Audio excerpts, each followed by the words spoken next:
Good morning, everyone, and thank you for joining us for a virtual College Day. This is certainly a first for us, and we are lucky enough to live in interesting times. So, safety first, I hope you are maintaining a 6-foot distance from my image on your computer screen. It is very important. First of all, I want to thank you for your leadership and abiding concern for our students through all of this. Our students are looking to you for reassurance and direction during this disruption, and you have not failed them. I have heard your calming tone, letting them know their health and safety is our number one priority while we ensure their academic progress.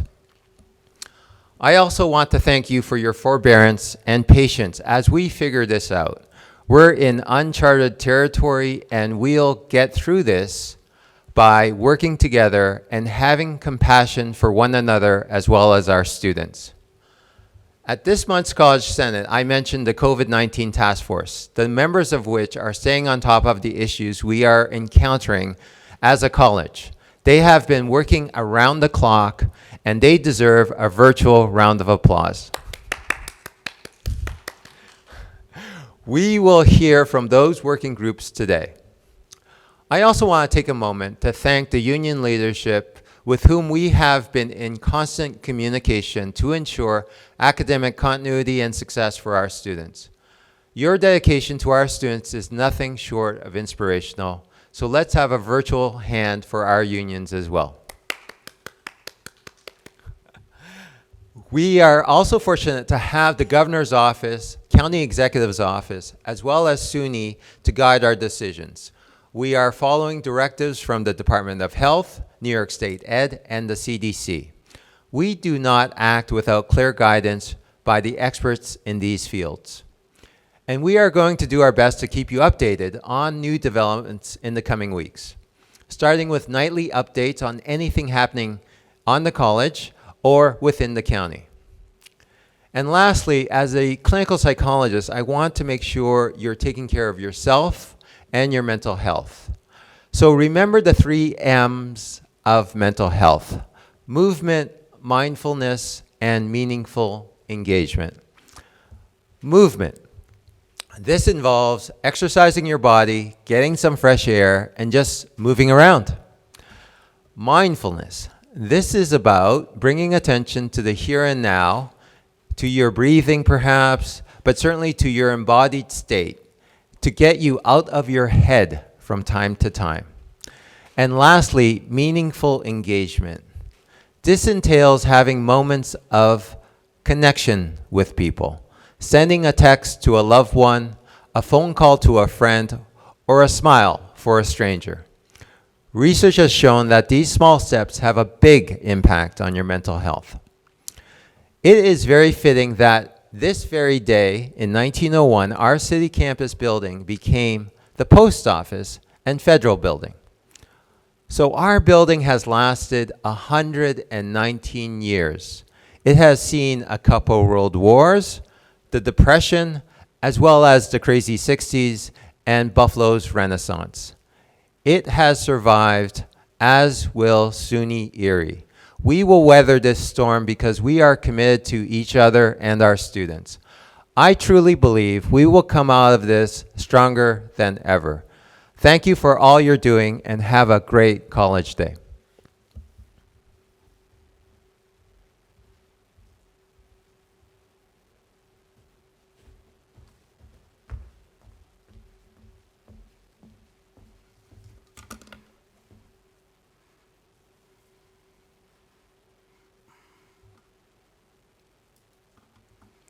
Good morning. Good morning, everyone. I'm Tracy Cleveland, the VP of Human Resources. And this morning, I wanted to be able to answer a few questions that are out there. And the very first question that was submitted is, why are some departments essential and some not essential? And how was this decision made to move some offices to remote and some to stay face-to-face? So the terms essential and non-essential have been redefined for this crisis. Essential employees is basically anyone whose job function is essential to the effective operations of the college, and you must be physically present to perform your job, or if you're involved in the COVID-19 emergency response.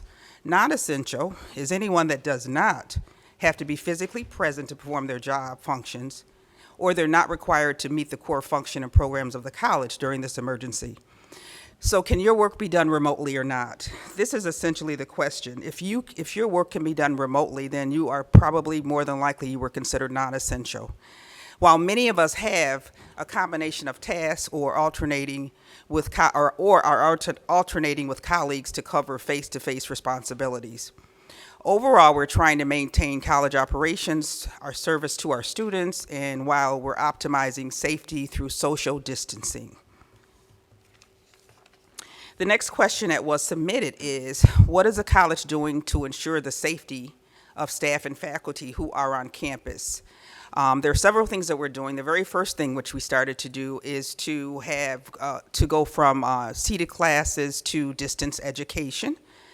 We're also doing social distancing and remaining face-to-face instruction, and that was communicated on March 23rd.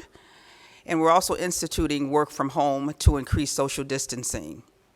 And we've provided support services for work at home.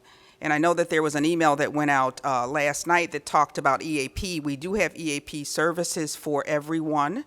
And for those that are part of our healthcare, Western New York or Blue Cross Blue Shield, they are also providing services for us as well.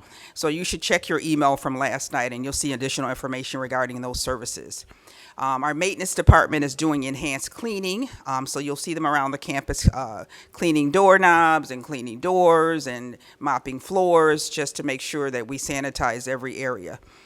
And once again, we do have a daily communication that's being done via email, and we also have a website, which is up on the screen, which is www.ecc.edu, coronavirus information. So please make sure you look out and look for check that website out and look for messages. There's just a couple of more things I wanted to remind you of that are very important, and they were in an email last night. Make sure that you go into Workday and enter your time. This is not an emergency closure, so please don't use that code. Just use your regular code. Again, there was an email that went out last night that you can check for that. And just reminding you that we do have an EAP provider, which is Child and Family Services, and you can access them via 716-681-4300 or their website. And again, we also have Blue Cross Blue Shield, and they actually have a teledoctor services. So if you think you're feeling ill and you can't get into your doctor, you can certainly work with a teledoctor, and those services are part of our EAP as well as our Western New York, Blue Cross Blue Shield of Western New York. And one other thing I want to mention, actually there's two more things. Percipio, this is a good time if you're home to log into Percipio and complete your online training. Training is due in June. We'll probably extend that out, but while you're home, take this opportunity to go through your online training. It's important that we still get that done. And lastly, we will not be handing out checks anymore. Checks will be mailed, so just make sure that you've logged into Workday and your contact information is up to date and accurate. And I think that's it. I think I'm off. Thank you, and have a wonderful day.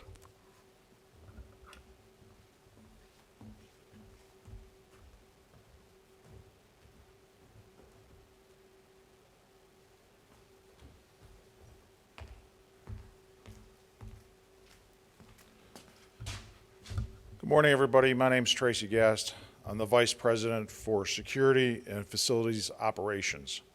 A couple questions that have come to our attention that they wanted me to answer were reference to the cleanliness of the campus and keeping us sanitized. We have trained our housekeeping staff in specific techniques for disinfecting surfaces. They've gone through this training several times now. The last was a refresher when the coronavirus hit, and we are keeping up with their knowledge base on disinfecting and disinfecting techniques. We're following, for all our disinfecting processes, we're following the Department of Health and the manufacturer guidelines for these products. We've got specific instructions, and we do follow those very closely. So we also have new procedures for a thorough disinfecting of the computer labs nightly, specifically keyboards, mice, and all the hard surfaces in the computer labs. We've provided materials so in between students, The tutors are disinfecting and have disinfecting solutions to clean the keyboards, mouse, and desktops. Caution should be used. We do not want to spray the electronics. Please don't spray the keyboard itself. We use a paper towel, spray the paper towel, and allow the disinfectant to dry. That's very important. Allow the disinfectant to dry, remain on the surface for up to a minute while it does its thing. The next question we had referenced security. There was some questions whether students were allowed on campus. Obviously, students, faculty are allowed on campus. There were some questions early on. Security may have asked some people what they were doing in certain areas. We've straightened that out. We're very clear with security that everyone, the campuses are not closed. So if a faculty member needs to visit the campus outside of normal hours, we're asking that, yes, you notify security as you have in the past. The past practice still applies. So I have briefed the security folks on this, and that it should be very clear. If you have a question or if you have a problem, please contact dispatch at 270-6600. That's our security dispatch, and they will make sure that the issue's resolved properly. So thank you very much. That's what I have.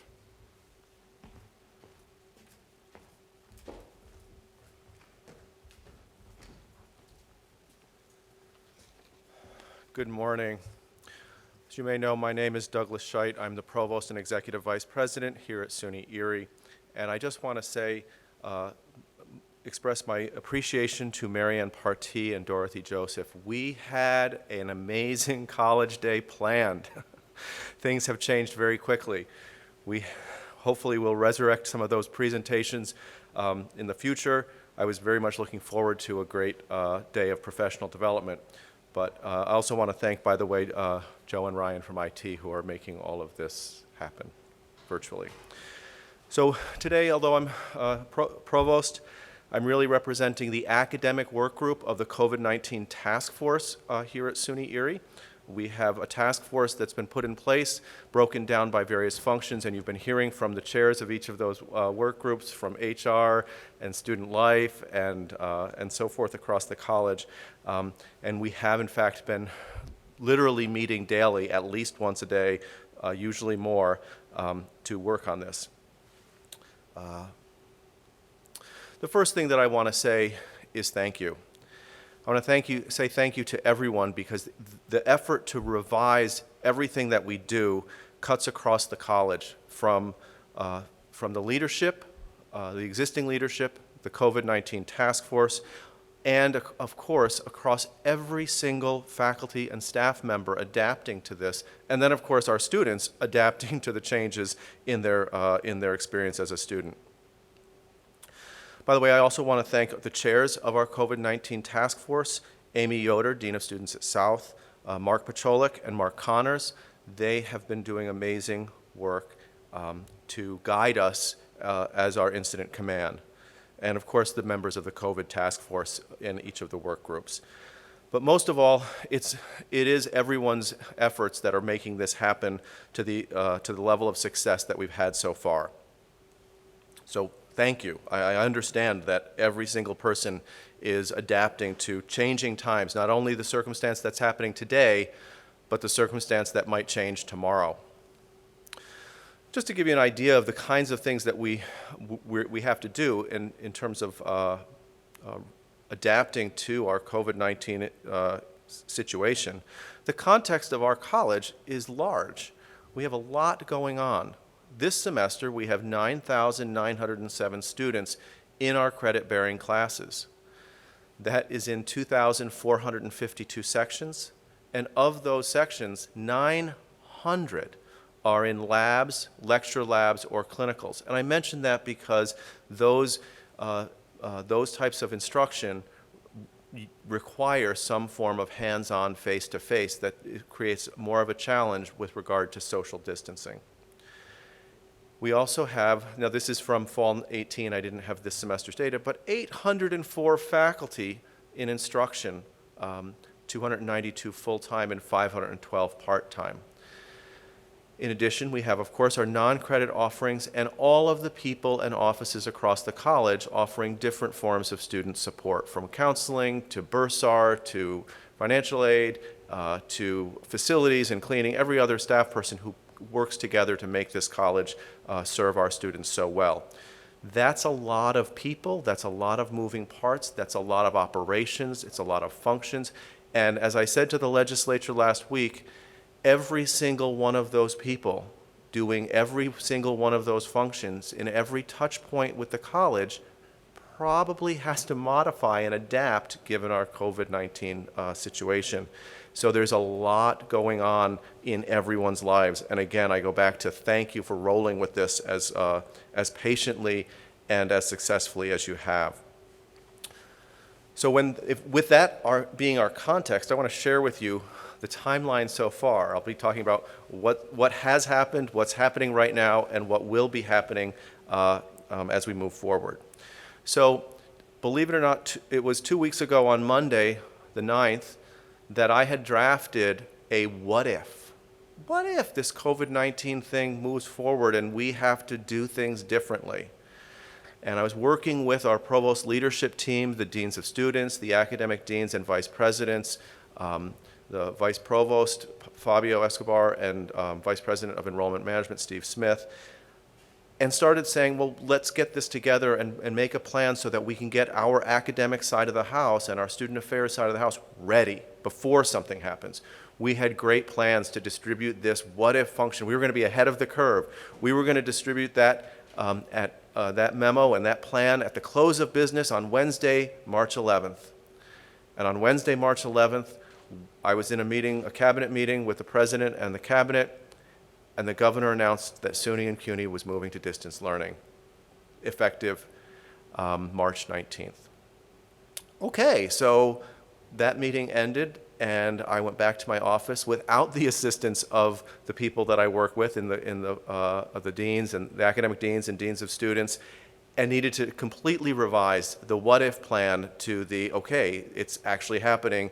And so on Wednesday the 19th, I worked on a new plan and shared it out with cabinet and the provost leadership team saying, does this make sense? If it does make sense, is my description accurate? Is it clear? Is it concise? And the next day, so I was in my office until 8:30 that night, the next day, on Thursday the 12th, we distributed our revised COVID-19 academic plan with a request to our 804 faculty to tell us about your plan for every section that you teach. That would be 2,452 sections on an Excel spreadsheet. And we asked you to tell us your plans by Monday, the 16th. So yeah, lots of moving parts across lots of people. And that was a heavy request to ask that many people to do that much work. But you did it. Thank you. As we work in interesting times, we went through the weekend, and on Monday the 16th, we had a cabinet and board of trustees consultation, of course, virtually on Sunday the 15th, and we were revising our plan based on the changing situation and the changing guidance. So on Monday the 16th, we suspended labs and clinicals for the day to further evaluate the changing guidance. And then we added to the planning period that we had created the Monday, the 16th through the 18th, suspending regular classes other than labs and clinicals. I know that's complicated, but this is what as we were moving, we kept getting different guidance and things were changing, and it got complicated. But this is what we're going. And then on Tuesday, March 17th, St. Patrick's Day, we received updated guidance on labs.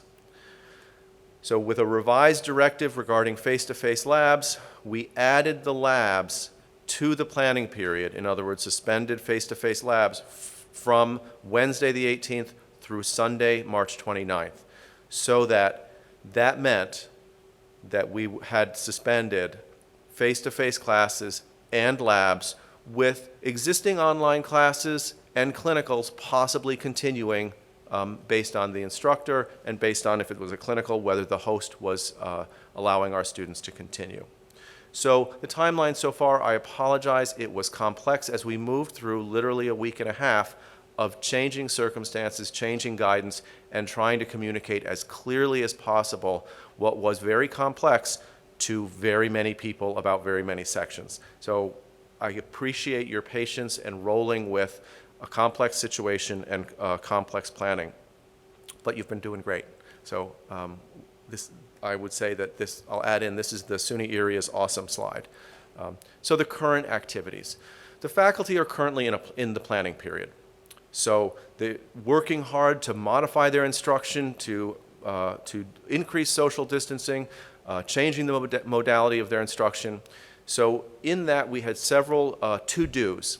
So today, Friday, March 20th, we've asked the faculty to communicate, in at least a brief communication to the students in each of your sections, the modality that you plan to implement. So if you're saying, I'm going to distance learning, we're going to be using Blackboard, watch for an email, and during this planning period, which will extend through all of next week, through Sunday, March 29th, the faculty are continuing their instructional redesign. By the way, my Facebook post last week on, I can't even remember what day, was, it's okay, all we have to do is completely redesign our academic enterprise tonight. A little sarcastic, but it's a huge endeavor, and I'm so glad that we have so many dedicated folks working on this so that we can serve our students well. So while the faculty are redesigning their instruction, the staff are similarly redesigning how they do their work. The governor's directive is to decrease our on-site workforce by 75%, so that may be at any given time, or we know that some of our staff have mixed duties, so they might be working on-site for a little bit of time and then taking all the work that can be done remotely and working off-site at home. It's also may be that you're cycling through if your office or your function or the library is remaining open and you're doing some portion of the week face-to-face and doing the rest of the week at home while your colleagues are keeping the office or the library open. But overall, we're trying to keep the work site down below 75%, the original on-site workforce. That means that we're keeping only the essential on-site presence. I find the terms that we were given in terms of essential and non-essential confusing. It really is about if the task you need to do requires an on-site presence in order to do that task, that's when you should be on-site, and otherwise you should not. In essence, it's really that, be off-site, at home, socially distanced to the extent possible. So the goal is to work off-site when possible. In fact, I have been video conferencing, and my intent is I am on-site right now, but when I'm done here, I will be going home and opening up my laptop to video conference for the rest of the day to do my part to flatten the curve, as we all are. And I'm not touching the podium. And in the auditorium, by the way, we are less than 10 people, and those folks you've been hearing presenting, and Joe and Ryan, we are scattered throughout the room. So we are, in fact, walking the walk and talking the talk. So the staff work is to implement remote student service. All of the things that we do to help students meet their academic goals, we need to continue doing. So the staff are modifying their process by remotely serving students by phone and email and text, and communicating this way of accessing whatever your service is with signs on the door, communication about the website that may give folks frequently asked questions, the daily email update that we're sending out, text reminders to students each day. When we send out an all-student email, we are sending out a text that says, check your email. But everyone, faculty, staff, and students should be checking your email, your ECC official email address at least once a day, because things are happening and we're trying to communicate clearly.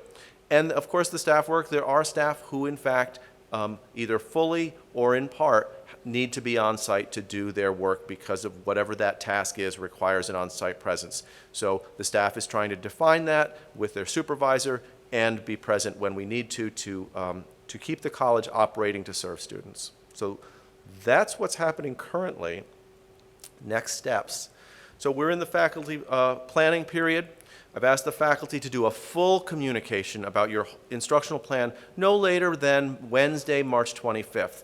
That may be an email or a Blackboard. It may take the form of a revised syllabus or some other form of communication, but a more in-depth communication of here's the plan.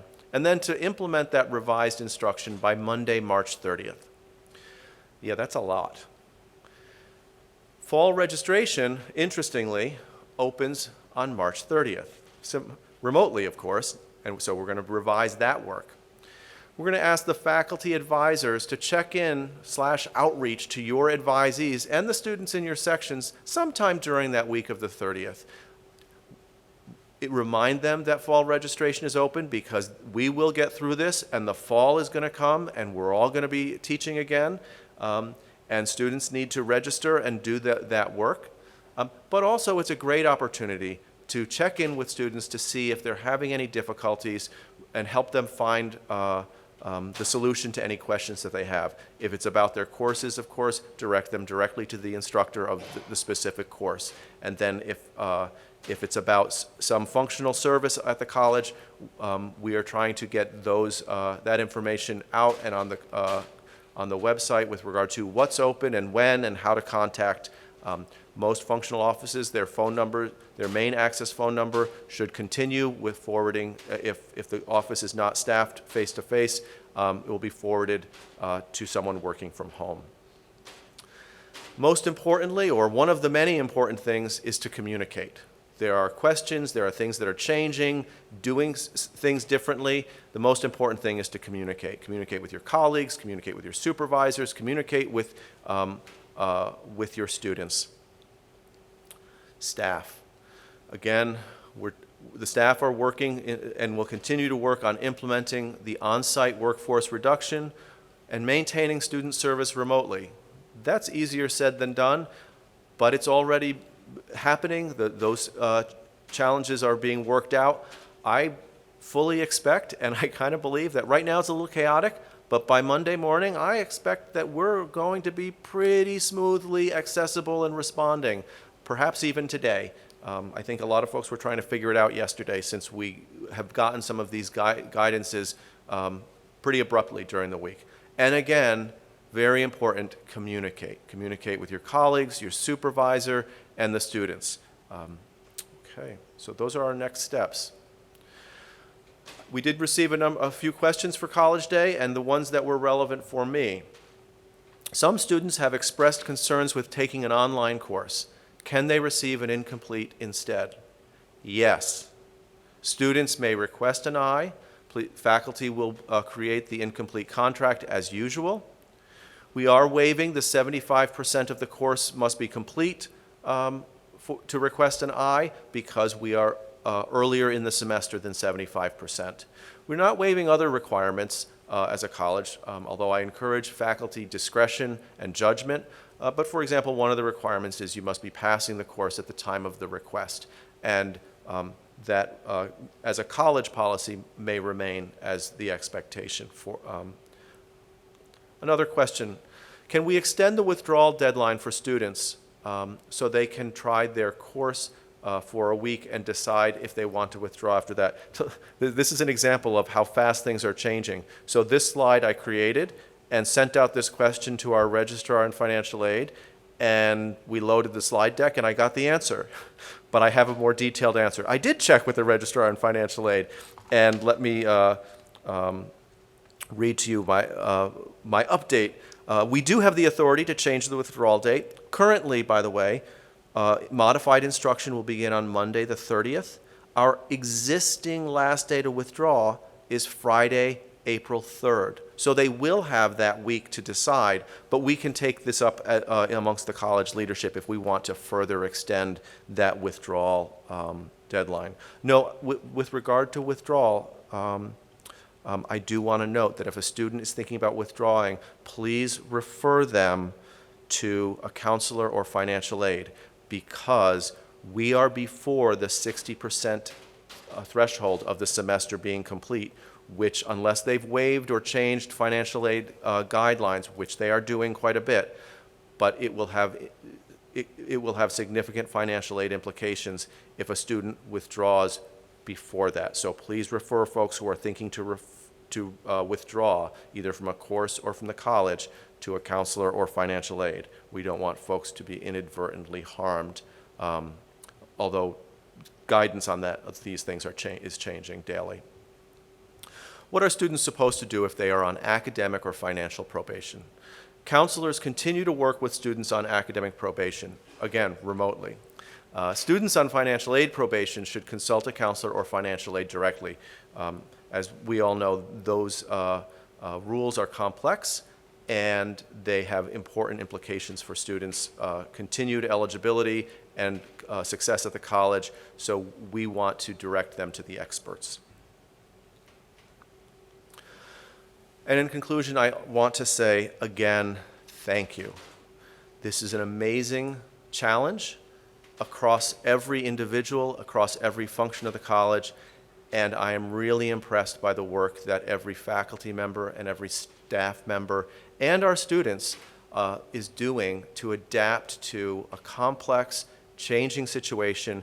But remember, we are doing all of this while maintaining our efforts to keep our students safe and healthy, to attempt to maintain the term they're using, academic continuity, because the goal of the college is to help the students reach their educational goal, whether it's direct to employment or transfer, and we are committed to student success even in these challenging times. So thank you again for your work, and we will continue to adapt to the times and communicate the changes, and I am confident that we will be successful, as will our students. Thank you.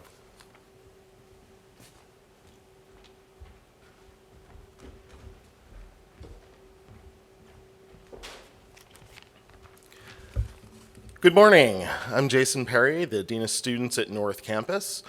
I had prepared a tight 5 minutes of fairly blue stand-up comedy about COVID-19, but I've been recommended that I simply talk about the student services that are available across our 3 campuses, remotely and some on-site.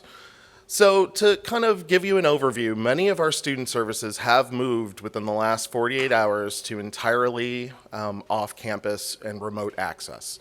They are accessible by phone, by email, and some of them on-site still. So let's go through what some of those services are doing. Our student access staff has contacted all of the registered students with SAC this semester and are assessing their needs in terms of ADA, but also making adjustments to distance learning formatting. They're using this week and next to test technology devices with students and engage them before their classes begin again to get accustomed to distance learning modules. The SAC staff has also adjusted their testing and lab areas so that social distancing protocols are used.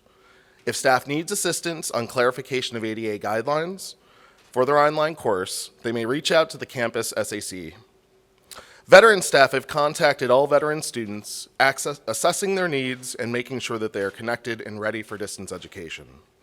As many of you probably know, we had 50 students residing in Canisius student housing. About a week and a half ago, we were notified that Canisius residence halls would be closing on March 19th at 5 p.m.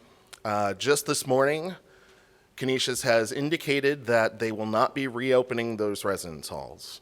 So yesterday, we moved 8 of our students out of Canisius housing into the campus walk apartments in an effort to quell housing insecurity issues and maintain their online education.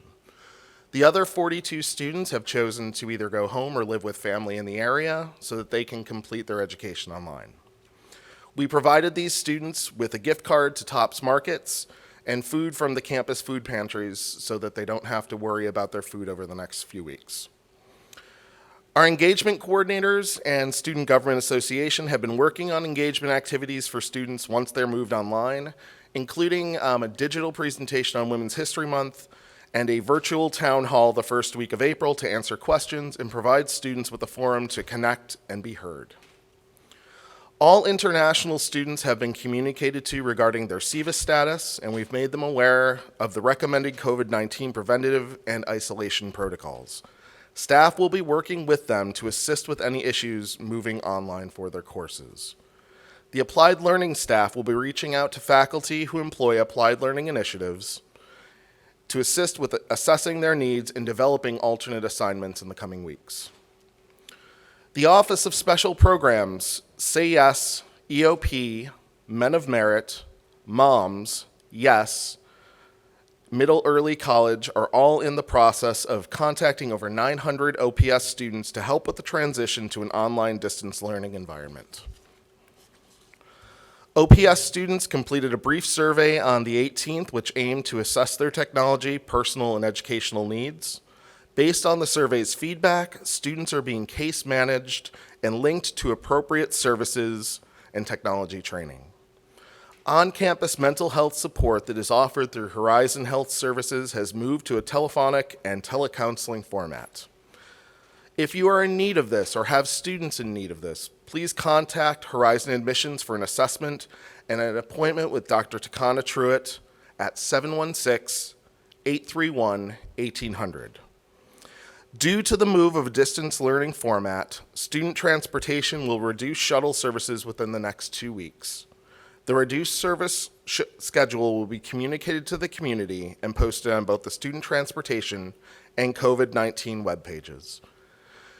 We understand that this can be and is for many people a very trying time. We're all living with a lot of uncertainty, but we're here as a community, as faculty and staff, to serve and support our students. If you have any questions, please reach out to either of the campus or any of the campus deans of students, myself, Amy Yoder, or Patrina Hill Cheatham, and we'll get you in touch with the offices that you and your students need for their continued academic support. Thank you.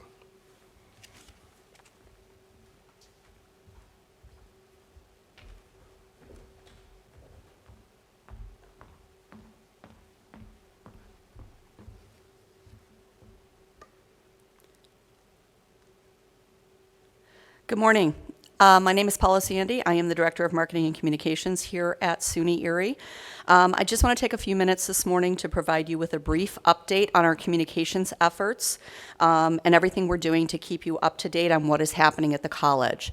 So on a daily basis, we have an executive team briefing at 9 a.m. every morning, which includes myself, the president, and our 3 executive vice presidents.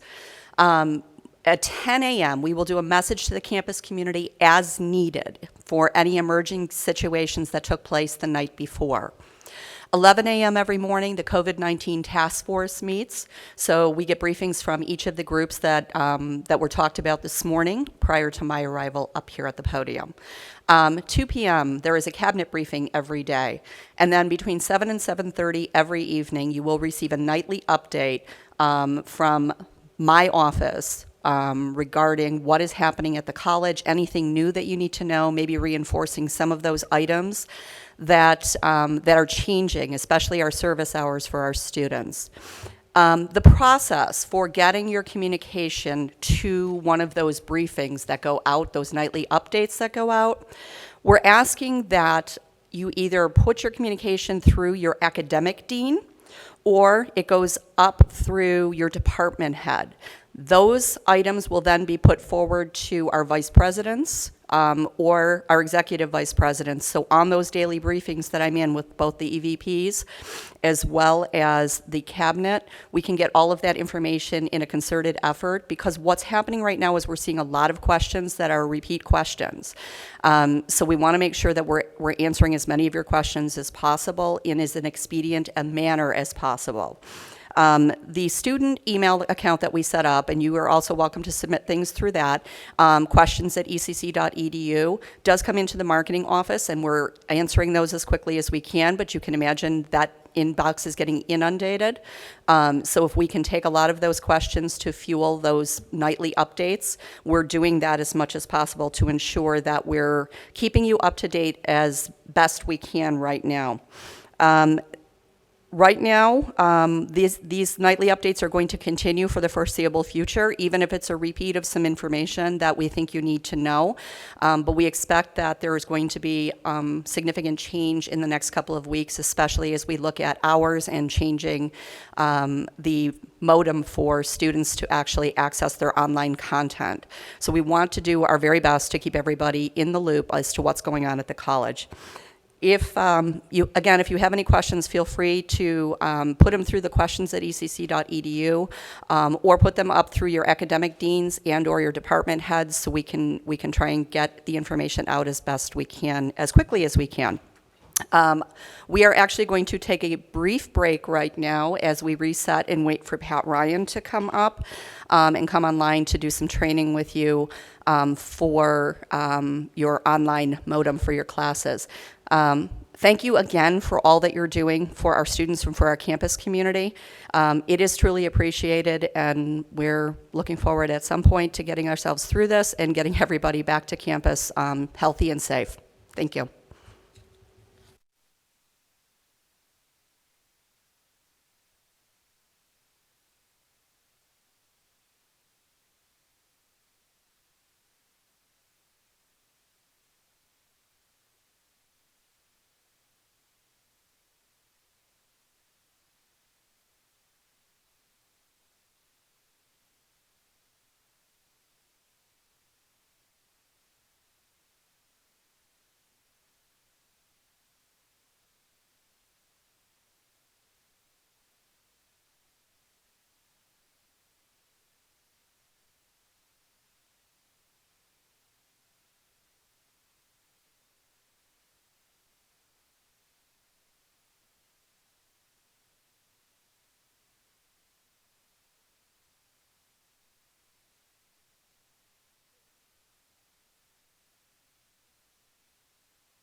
Good morning, everyone. Welcome back. My name is Pat Ryan. I'm the Director of Distance Learning at Erie Community College, or I should say SUNY Erie. I'm going to apologize ahead of time. I'm more of a classroom speaker than an auditorium speaker, so the lights, the empty auditorium, the podium are all things I'm not really used to, so please bear with me here. This is a tough time for the college, and we have a lot to do in order to serve our students. I'm going to go through a bit of what distance learning has already done, what services we've supplied for the faculty at SUNY Erie, and I'm going to open up a question and answer at the end. So if you have questions, I'm running parallel to this presentation a WebEx meeting. The information is on your screen. Is it on the screen? I hope so. The information to join it is on the screen. I want you to remember that I am not going to be monitoring it during this presentation, but once this presentation is over, I will switch over and answer questions that show up there. So you may want to wait on your questions till I get closer to the end so that we, aren't asking things that I've already answered. And again, before I get started, I want to thank the distance learning staff. They've been wonderful through this whole process.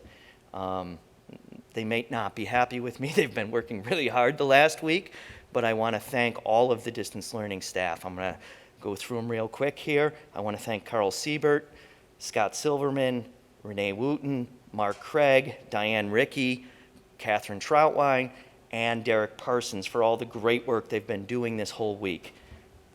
And I don't want them to be forgotten through this whole process.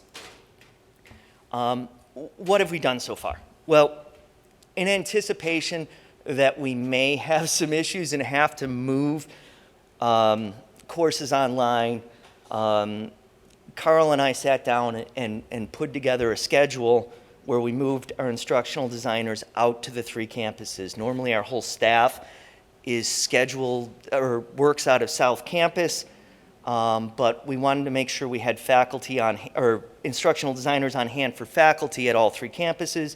So we put them on a rotating basis on campuses. However, that information has changed a little bit because of the social distancing getting greater, I guess would be the right word for that. While we are still working with faculty on campuses, we're going to try and serve as many faculty as possible through WebEx. But we understand that there are technical difficulties and that some faculty are going to need face-to-face help, and we will still supply that face-to-face help. The other thing we did on the instructional designer line is we set up a scheduling tool so that you can pick a campus, pick a day, and pick a time and book a period with an instructional designer. Right now, they're campus-based. You'll receive once you've booked one, you'll receive an email from the instructional designer assigned to that campus that day. He or she will probably try and set this up remotely. If they can, if you really need a face-to-face, then they'll make that happen for you. Couple other things we've done. Since our movement to Blackboard, every faculty member has had access to the faculty support class in Blackboard. This is of course it's going to ask for credentials.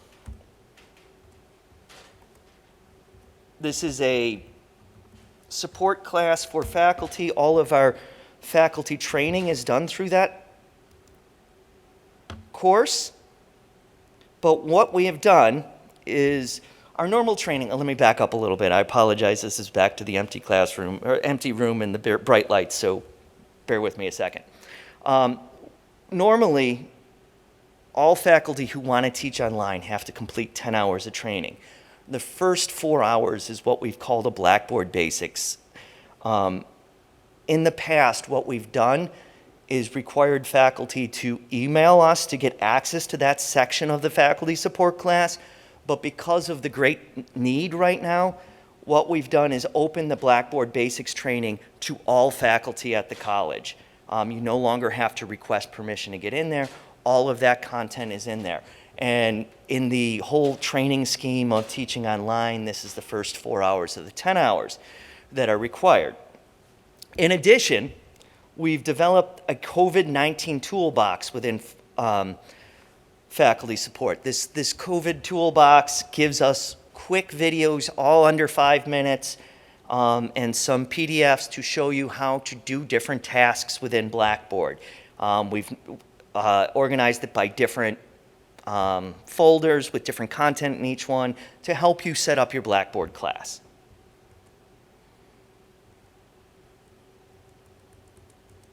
Sorry, too many windows.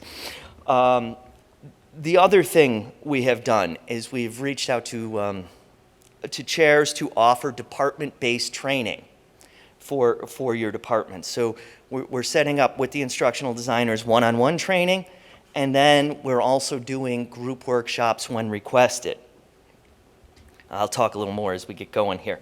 On the help desk side, my staff, all of them, have been working really hard on expanding and correcting knowledge base articles in the help desk to assist with, speeding along your building of content in Blackboard. In the past week, we have sent out three different emails. The first one went out on the 12th, which went to all teaching faculty, which should look familiar to everybody on here.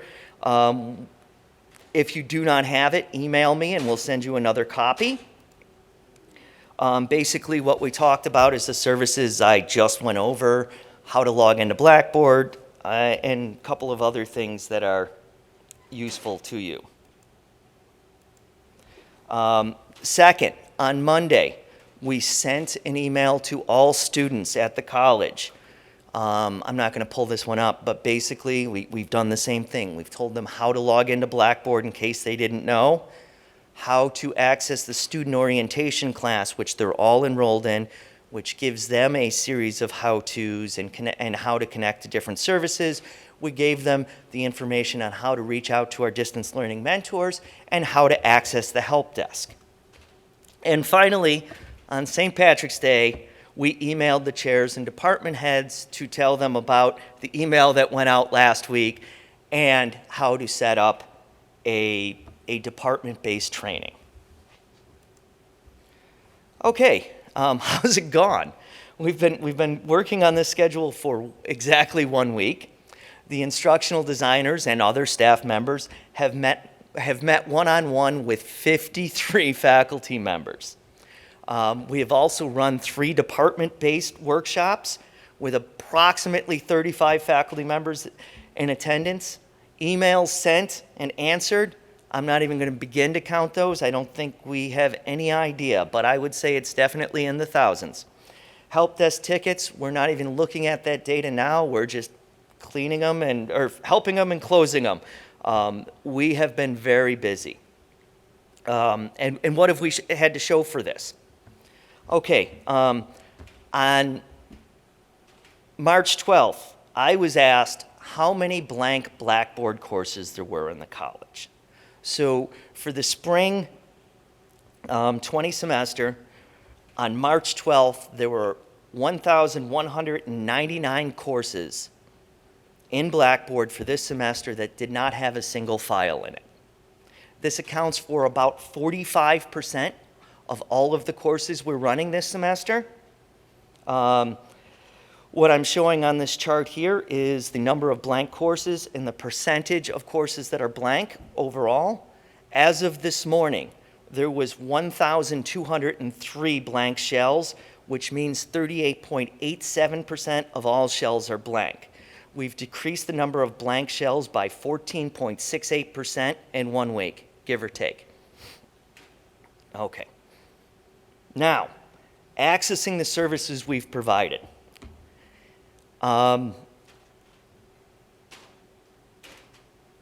Through the department and using bookings from Microsoft Office, we set up a booking tool for faculty to set up appointments with instructional designers. This is meant for a one-on-one appointment. please, if you are going to use this booking tool, I'll read out the URL so you have it. If you are going to use this booking tool to set up an appointment, this is an appointment for you, not for your department. It is really unfair for the instructional designers to show up to think they are helping an individual and find 10 people in the room. We have set up the workshop portion to handle that. Okay, so if you want to set up an appointment with an instructional designer, you can go to tinyurl.com/ErieID. That's ERIEID. I'm going to demonstrate this real quick. What this will allow you to do is pick a campus you want an appointment on. Pick a day that you want to meet. And then pick a time that you would like to meet someone. The good news about this app is if you select the time and complete this booking process, that time goes away. We can't double book it. So once you've completed that, all we need is your name and your email, and for you to click, well, choose your reason just to help, so we know what we're walking into, and then click book. And an instructional designer will reach out to you and finalize the process of that booking. Now, if we're dealing with a group presentation, sorry, I got off the wrong slide. If we're dealing with a group presentation, we'd like you to book that through the help desk services or request something area. It's been in there for a couple of years. It got used a couple times this week, but you can schedule a distance learning workshop through the help desk. I've created a direct link to make things easier for you. You'll still have to log into the help desk, but you can access it by going to tinyurl.com/ErieDL workshop. I'm going to show this real quick, I hope. Okay, so you do have to log in. Once you log in, it will redirect you right there. It'll ask you what kind of workshop you want, individual or department, what's your topic, your preferred date and time, and what campus you would like it on. And we'll reach out to you and try and finalize the details for you. Okay, then never mind. We're showing the wrong feed. That's okay. I can live with that.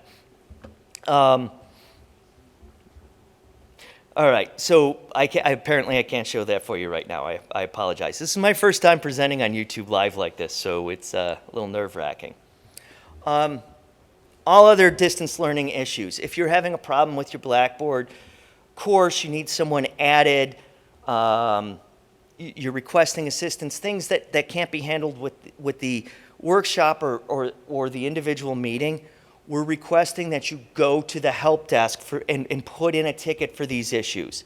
Our staff manages the help desk or monitors the help desk with the help desk staff. We will be grabbing the majority of these Blackboard tickets, but what we can't do is keep responding to all these emails. We are averaging, I don't even have a number, but I think I responded to 50 emails this morning, and emailing individual people in the department is not going to get your issue solved quicker. We know that you have all built relationships, working relationships with members of my department, with me, with Carl, with Renee, with Mark, with Scott. We know you've set up these relationships with them, and you've always just reached out by emailing or calling them. The problem is they're out working harder than they want to, actually, trying to assist faculty with these one-on-one meetings and helping with these group presentations. And if you're emailing the particular person that you usually reach out to, it may take them days to get back to you. While if you put in a help desk ticket, someone is likely to get back to you quicker. So please, if you need our help, use the help desk. Things we can help you with to support your use in Blackboard, your use in delivering materials to your students remotely. A couple of the big tools that are available to you Our Blackboard. Blackboard is our primary, it's the school's learning management system. It's our primary form of delivery for online classes. Many of you have used it for seated hybrid courses. Some of the advantages of Blackboard is you can upload files you already have. You can link to different web sources resources that you're already using with your students. You can message students. Through Blackboard, the internal messaging system already has all of your students loaded, so you don't have to create email lists to email your students. You can message them right from Blackboard. You can create asynchronous discussions, discussion boards, so that your students can communicate back and forth. If nothing else, a quick Q&A is usually useful to your students. It has an assignment feature, so you can actually collect written papers right into Blackboard, correct them right in the Blackboard system, and give them grades. So you don't have to make students email your papers to them. And you don't have to print them out, mark them up, and rescan them. You can mark them up right in Blackboard. We highly recommend that you look at these tools, and if you don't know how to use them, refer to the references we gave you earlier, or reach out to an instructional designer. Also in Blackboard, you can do things like develop and deploy tests so that you can continue to do your examinations while their students are at home. Another tool that's available to you is WebEx. WebEx will allow you to do synchronous discussions and lectures online. It will allow you to record those lessons and share them with your students after they're done rendering. And recently, this week, with the help of ITS, we were able to get the WebEx integration into Blackboard set up. So you can actually, with a couple of clicks, set up WebEx within your Blackboard course so you don't have to send your students out to WebEx in order to access the content. And the beauty of using this WebEx tool, as I've shown a couple of times this week, is you can set up your appointments, your meeting times, and if you record the videos through the same link, there's a past meetings link, and all of your recorded videos will show up there. So you no longer have to go back into WebEx and share the links with the students. They will be right there for you in WebEx, or in WebEx through Blackboard. And the other advantage of setting it up this way is if you have multiple courses, you can set up different times in different courses, run your meetings, and they don't get mixed up like they are in WebEx, because WebEx is going to keep track of all your meetings, while if you use the WebEx tool in Blackboard, the meetings you set up for one class stay within that one class. Obviously, other software available to you is Office 365. This is available from home through your OneDrive.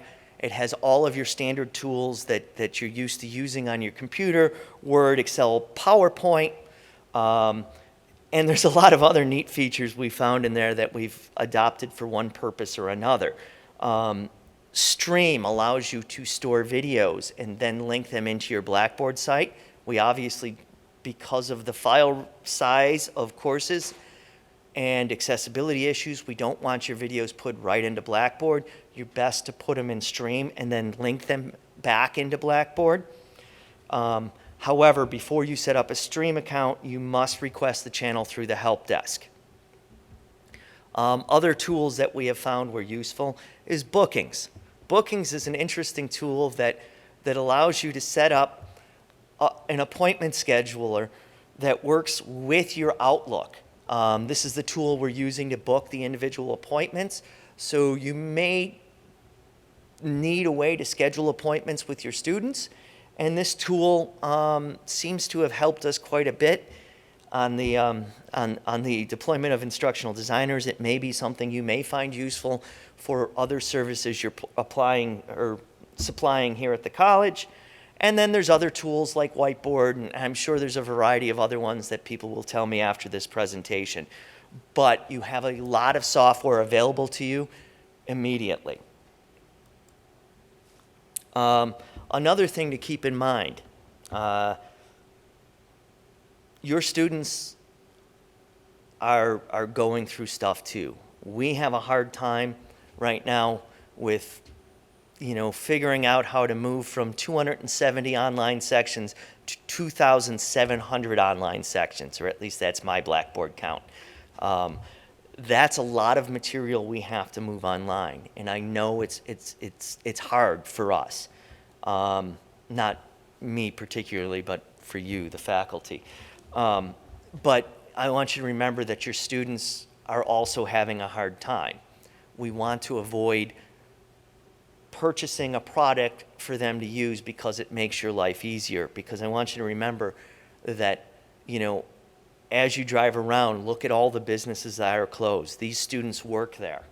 They're short on cash. They can't afford another access code right now. So please, if you're looking for content in your classes, we highly recommend you look at different open educational resources that are available. The library here at SUNY Erie has done a wonderful job of putting together a LibGuide on OERs, and I highly recommend that that you take when you're looking for content to adapt, you look at what SUNY Erie put together with their OER LibGuide. You may find a course or content that is useful to you. Some of it involves test banks. Others are just textbooks, but it gives you the ability to provide materials to your student for free. Our department can help you with, the library as well, can help you with the adoption of open educational resources. And I highly recommend you look at it when you're looking for content for you. Another open educational resource I've put up here is the SUNY OER page. They have a pretty big library of open educational resources. It's key that we do what we can to avoid any further hardship on our students. Other services that are available to you. SUNY has provided live remote instructional design support through SUNY CPD. Earlier this week, you received an email from our CPD with hours and a link to the instructional design support provided by SUNY. We understand that internally we can't meet all of the needs that you may have. We will try. But if you need additional support, SUNY Drop-In Instructional Design is available there. The Zoom link for that is on the page.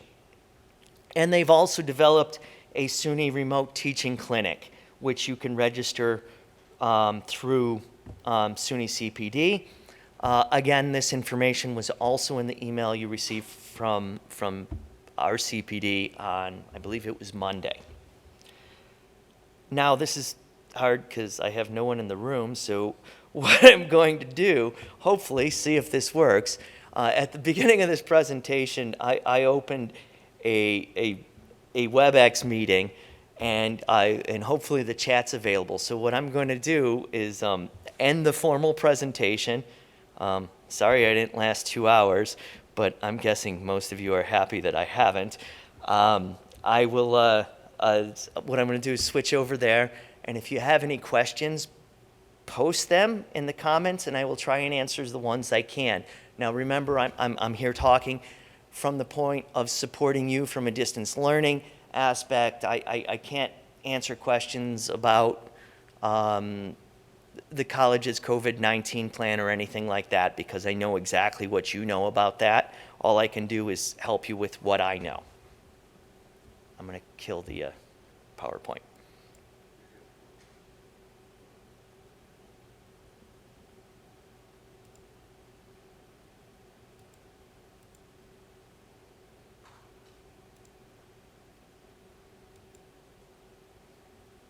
Okay, apparently the only ones in the WebEx meeting are Fabio and Dan and myself.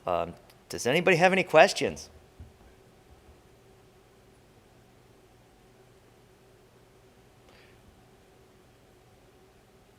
Okay, I'm going to thank everybody for their. Oh, okay.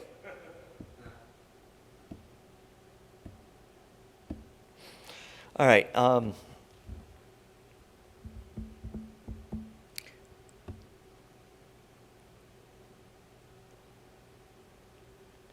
Okay, I just want to, my phone's going off. I'm hoping I'm not getting questions there. Hold on one second.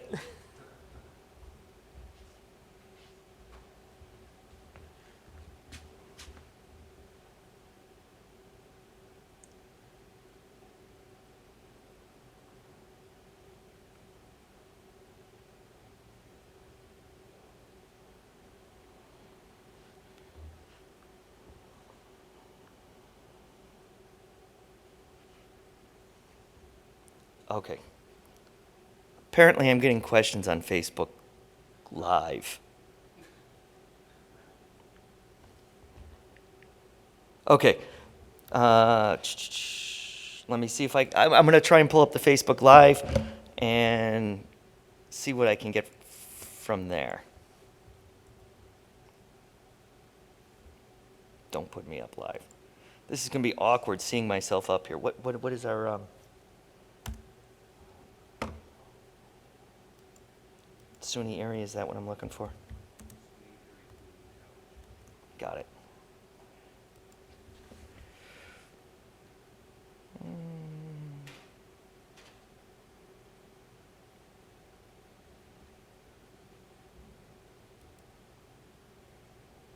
Bear with me one moment.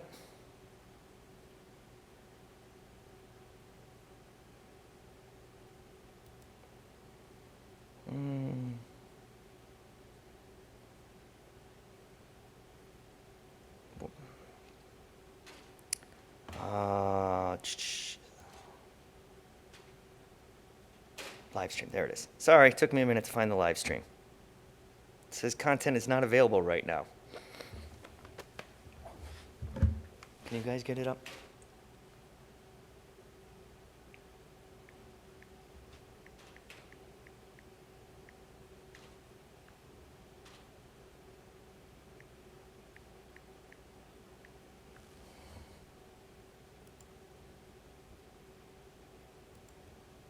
Well, this is about as awkward as it gets right now.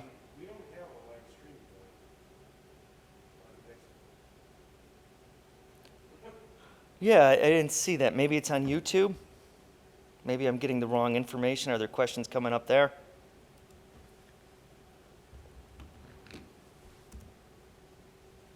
This can be awkward pulling myself up there. Hang on.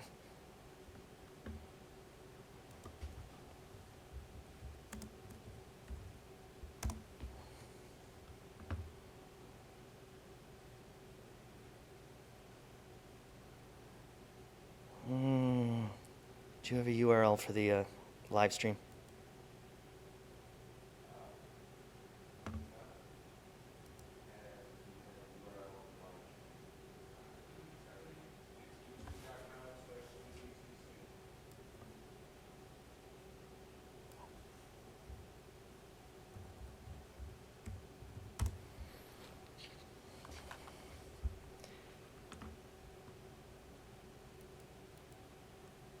Okay, so let's see if I can go through some of these questions here.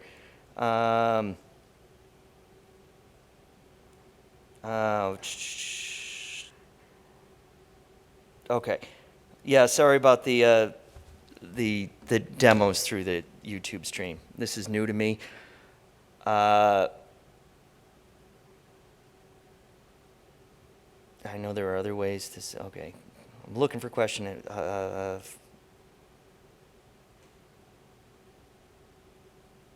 I don't know where today's notes are going to be. All right, I'm going to start from the bottom.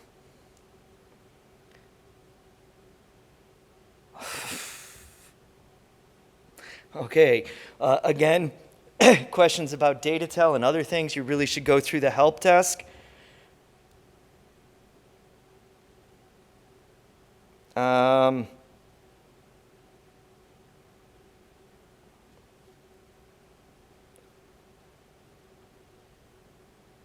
Okay.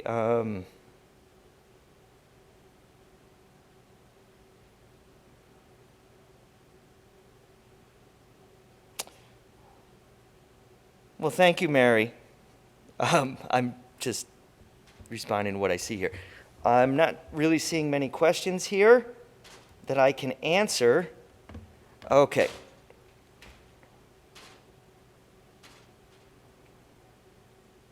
Okay, here's a I'm getting some questions now. This was probably the most awkward time of my life, being live and not having anything to say. All right, will this live presentation be made available as a recorded presentation after the fact? Yes, I believe it will stay in the SUNY Erie Library of YouTube after this is done. Yes, okay. Does the knowledge base have step-by-step directions to copy a test from one section of a lab to another section?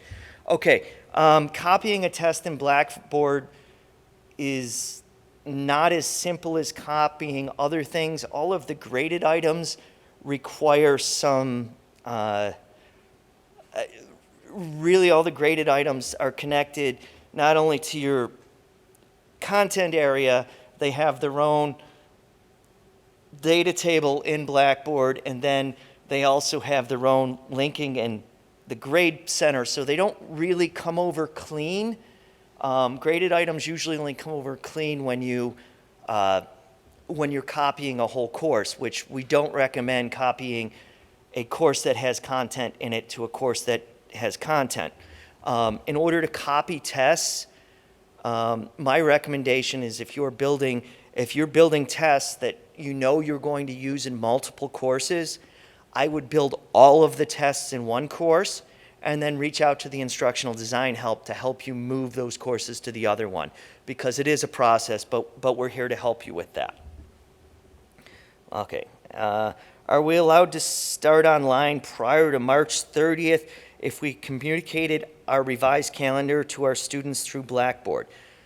Okay, if you're moving from the current online classes can remain in operation online now because there was no disruption in their service. All of the students have been told that their classes have been postponed till March 30th for their face-to-face. I can't tell you if you can or can't offer those classes or start the online content prior to March 30th. You really need to talk to your chairs and your deans about that.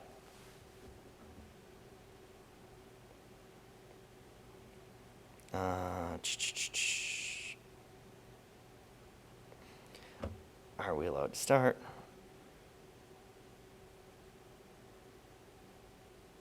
Okay. Perhaps give the info on how to access WebEx again may be helpful. I'm not sure I want to do this on, can we pull up a web browser and show it on the screen? Okay, it's, all right.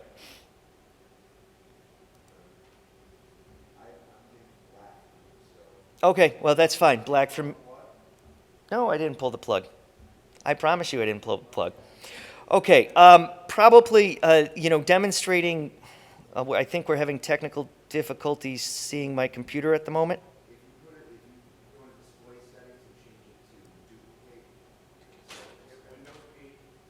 Yep, I know how to do that, thanks.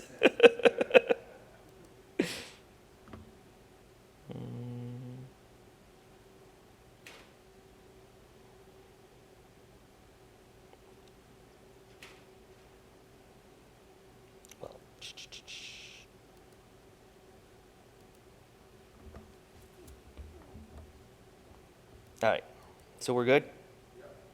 Okay, one of the questions that came up, I'm going to do it here on the YouTube. Instead of doing it over in the WebEx, I'm going to do it on the YouTube. Okay, so we can see my screen? Now, I talked about using WebEx right within. I can't go into all the details because usually there's a ton of questions that follow this, but I'm going to do it cheap and dirty here. What you can do if you want to add WebEx, not that class because I messed. We'll go back to Blackboard, back to home. All right, so if I wanted to add WebEx to any one of my Blackboard courses, first I'm going to delete it here.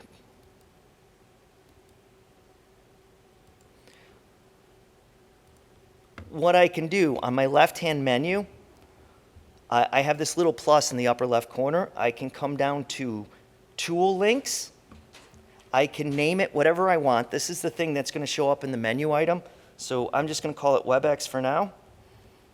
And then under Type of Tool, you click on the list arrow, come all the way down to WebEx, click Available to Users, which means the link is visible to your students. Click Submit.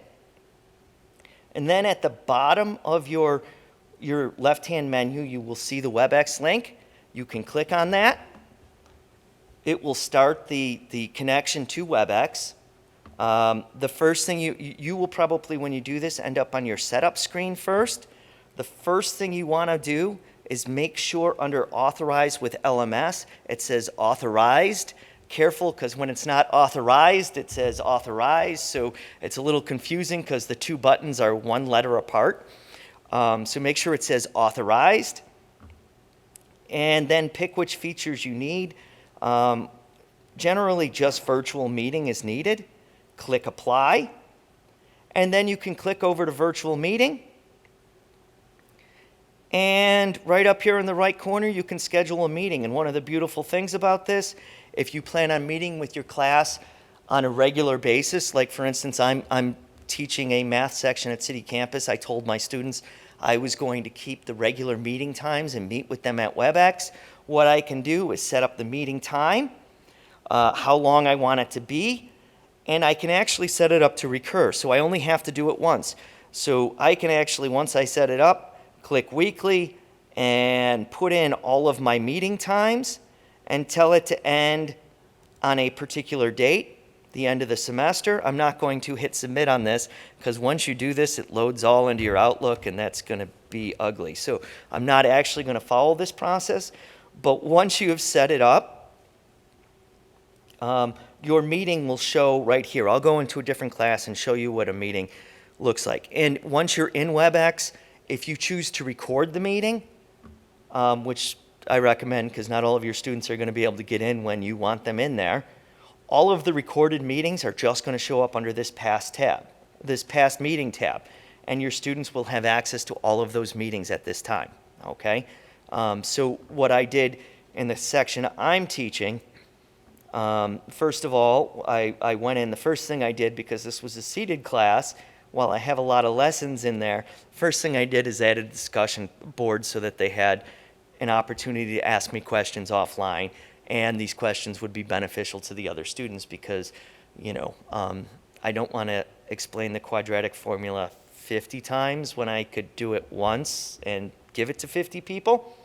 The other thing, I set up the WebEx meetings, and as you can see, it's set up for my first one, March 30th at 8:40, right when my class starts, and I can go ahead and host that meeting right from here. I'm not going to do it because I'm already hosting another WebEx meeting, and I don't want to get any more confused than I already am with my windows. Okay? Let's see what other questions we have.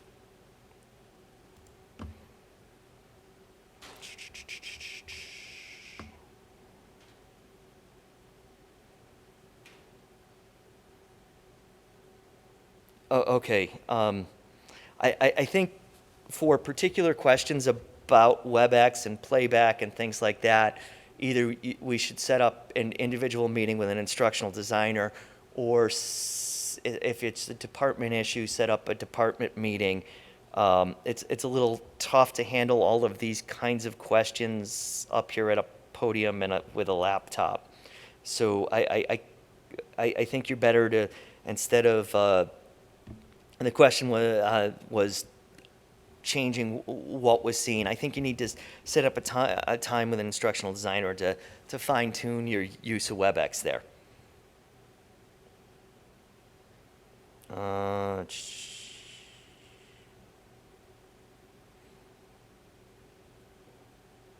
Okay, I answered the test question. live, this will be,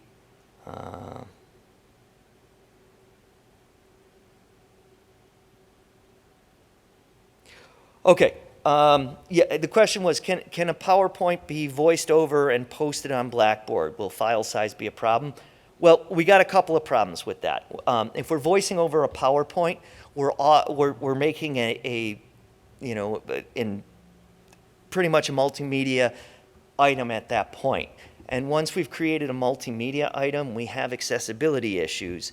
And with that, once we have that voiced over PowerPoint, we have to caption that PowerPoint. So my recommendation is request a stream channel, narrate your PowerPoint, upload it to stream, save it as an MP4, upload it to stream, and then link it to Blackboard. The reason I'm telling you to do that is Stream will automatically caption it and take care of the accessibility issues we would have with a narrated PowerPoint. And yes, narrated PowerPoint files are quite large, and they would be problematic with the file size limitations that are in place right now.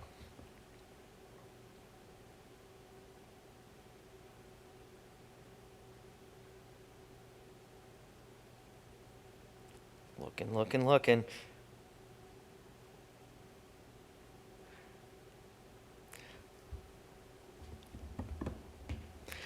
Okay, question. Do you suggest Stream or YouTube for hosting our videos? Now, YouTube is not college supported while Stream is. In distance learning, we've used quite a bit of both, and I don't want to direct you away from college supported software. But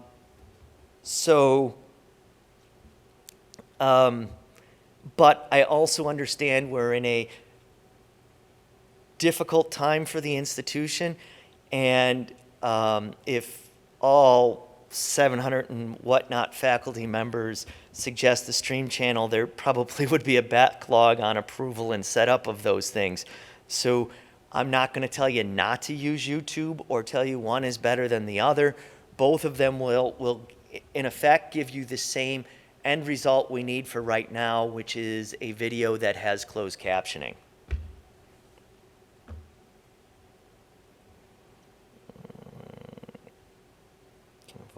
Okay.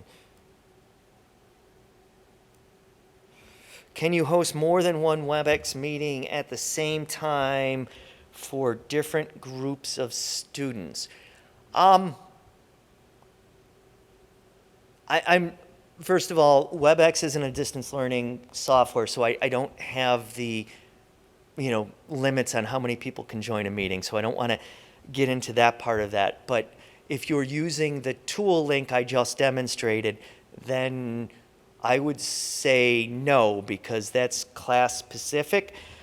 However, if you were to go over to SUNY-Erie.webex.com and log in there, you can set up a meeting and share that link with multiple courses. However, you wouldn't get the playback feature that you get with the tool I just demonstrated, and the reviewing.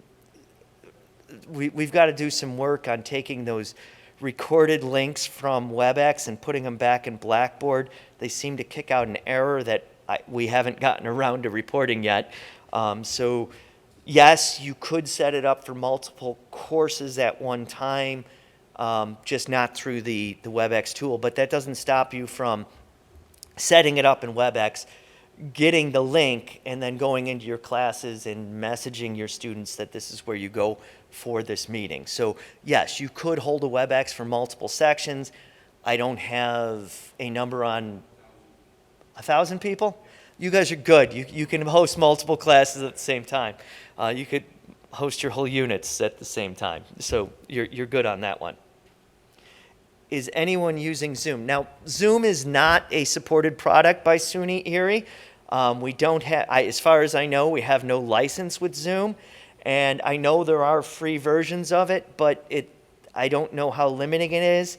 I would recommend you do your best to stick with software that the help desk can support you with.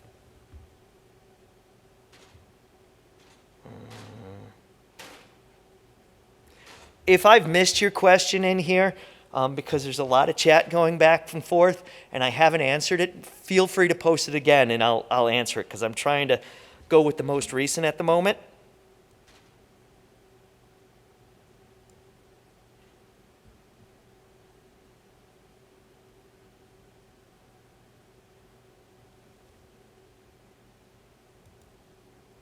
Don't show my screen.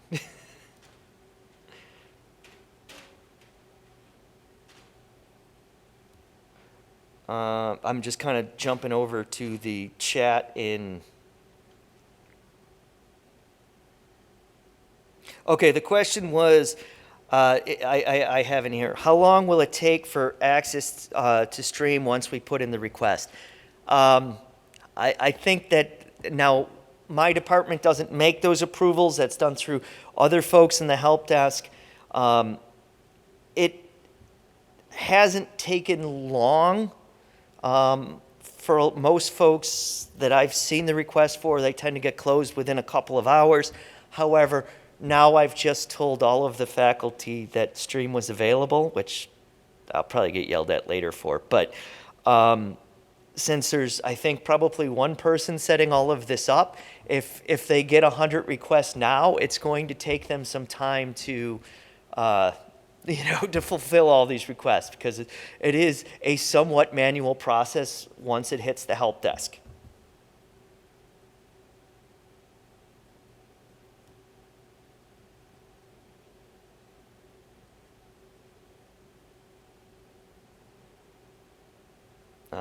I'm sorry, scanning. There's been an offer from Julie Guy and her team to do small group trainings, if anybody needs it.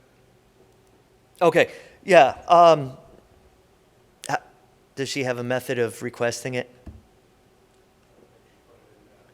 Was it in the chat? I don't see it in the chat. Okay. Julie Guys has volunteered. She's going to kill me because she didn't tell me how she wanted you to request this. And I don't want to say email her, but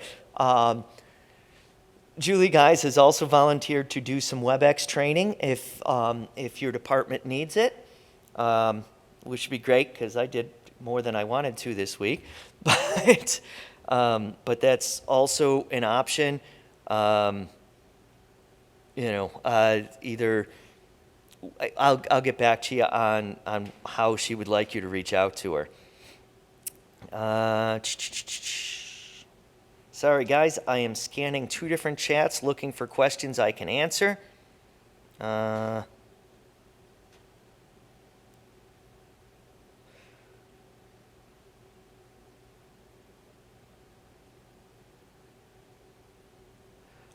not sure I want to be a guest presenter in your class, but thanks.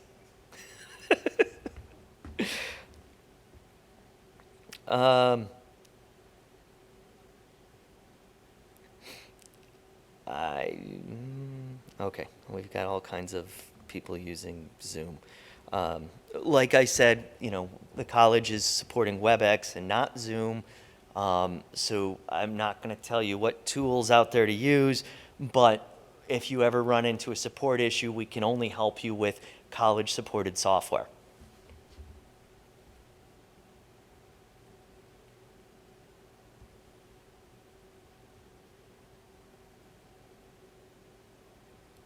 Oh, I see her.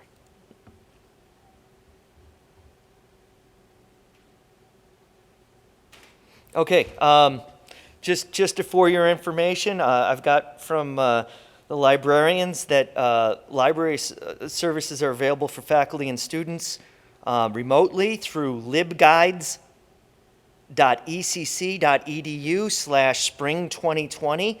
So, if you need some library support for your students or for your class, you can go there. I'm really talking more about it than I actually understand, so I would go there and check out what's there.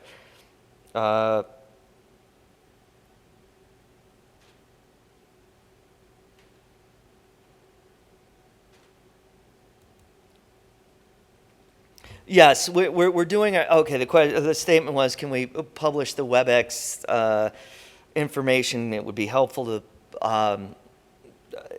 if it was published in the help desk. I believe there are some WebEx guides in the knowledge base. The reason we don't have the WebEx tool guide in there yet, it might be actually, but if it's not there, it's only because we got it working Monday. So we're just getting moving on having everything work correctly.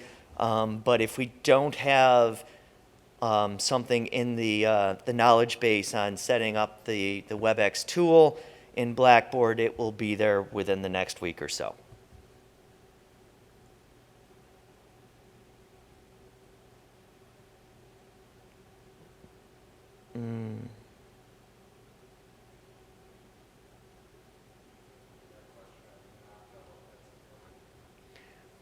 One more time? Panopto is a paid product that we're not paying for. So, I mean, I'm not the IT department, but my guess is going to be no. No, we don't support Panopto. It's a contracted service, which we, as far as I know, don't have a contract with. So we can't support that product at the moment.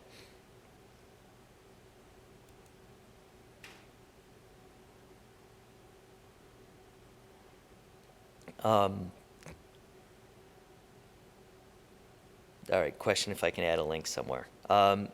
If you want something added somewhere, send me an email on it, and I'll try and do it. But just remember, all of your requests for things should go through the help desk. But can you add an email somewhere or a link somewhere that's different? But if you're requesting help on something, use the help desk. If you want me to include a link and different things we have there, I will review it and see if and where it makes sense to post, and we'll do that.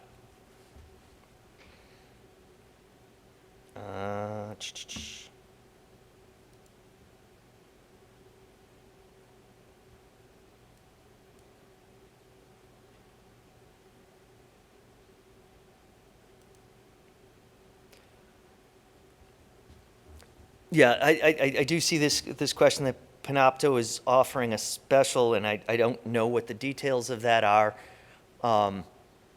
But one thing that I'm cautious about with this time of year, there's a lot of publishers and service providers and software companies offering us a lot of free stuff from now until June 30th.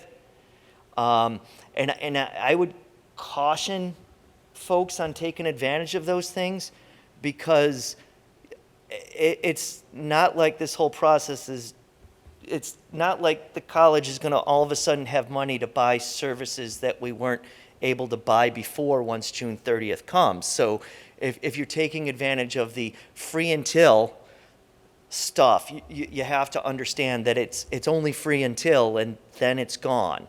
So, using those services, I understand we're in a need, and those are kind of things that we need to have happen. We may feel like we need to use, but when it's over, we're not going to have those services again. So be very cautious about those kinds of things. 5-minute warning? I'm getting cut off. Awesome. Get your questions in. I'm getting cut off in 5 minutes.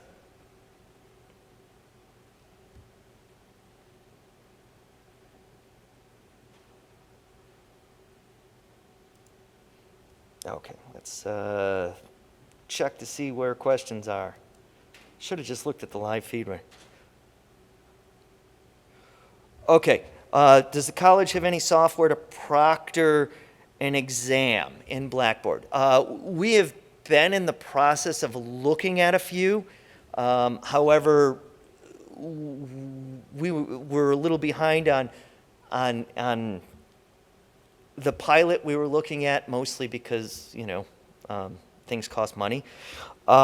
If we have, I have brought it to the attention to those above me that this may be an issue, especially in some of the programs with additional accreditation beyond middle states. As far as middle states goes, there's no requirement for a proctored exam. The requirement is to verify that the student is the student, and by their requirements, the unique username and password is enough for middle states. However, however, if you have other accrediting bodies that require face-to-face or proctored exams, you should, again, this is one of the things you can email me with. We can start looking at what the college's need is for this, so I can start to put together an ask for the college and see if we can find the funding to do this. And again, I don't want to do this in a way that's going to cost our students money, because, they're not working.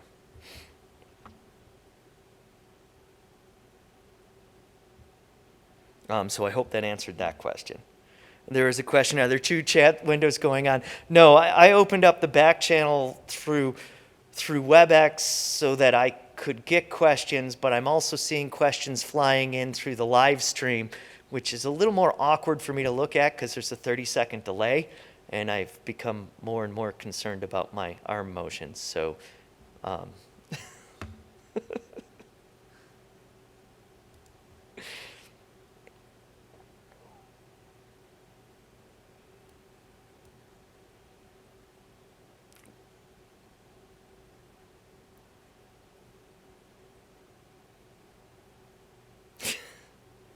right, I don't see any more questions. I'm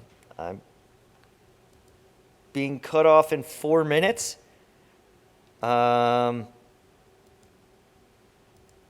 Okay. Again, Evelyn, I understand the proctoring may be a big deal. We should probably talk about what the requirements are, and how much proctoring is required. So maybe it's a conversation you and I should have offline. And, if there are other departments that are in the same boat, we should have this conversation, because this has been a goal of distance learning, to have these things available. So please email me offline, and I will try and set something up, figure out what the need is. And of course, the rest of the college that can hear me, if you are in the same place that OTA is, and there's an accreditation issue and the requirement of proctored exams, please let me know, because I would like to put together one ask from the college and not 27. So please reach out to me on the proctored exam issue if it is a concern for accreditation. Now, when it comes to middle states, it is not a requirement, and we highly recommend using multiple assessment techniques as opposed to proctored exams, because when you take less emphasis off the exam and you put more emphasis on the work in class, I know they're not in class, but essays, discussions, things like that, it becomes less of an incentive for students to try and cheat by having someone else take their test, because there's so much other work involved with it. And that's really the approach distance learning has taken on this. And I do understand that there may be some additional accrediting bodies that have these requirements, and we should talk offline on that. Okay, I am going to get cut off in exactly 1 minute. So if you have any more questions, feel free to post them, and I can't wait to read all the goofy things people are going to post on this one later. Not really.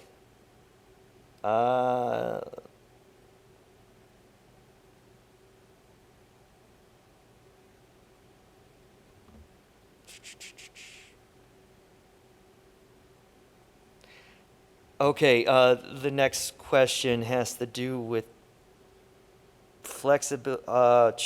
Desktop computer is locked. Okay, if you're having an issue with the computer on your desk, contact the help desk, please. The techs are still working. I've passed a couple of them in the hall today. Reach out to the help desk. They can help you with issues with your computer. Yes, and Carl Siebert's bringing up a great point. Another way to cut down on cheating on your exams is to use the randomizing question feature of it. That way students can't call each other and say the answer to number 1 is 7 or whatever, because it would be completely different from test to test. Okay, it is 11 o'clock. As promised, I didn't give you a full 2 hours, but I did give you a solid hour. And our department is here to help. The help desk is here to help. ITS is here to help. Please reach out to us. We will help with whatever we can during this process. Thank you.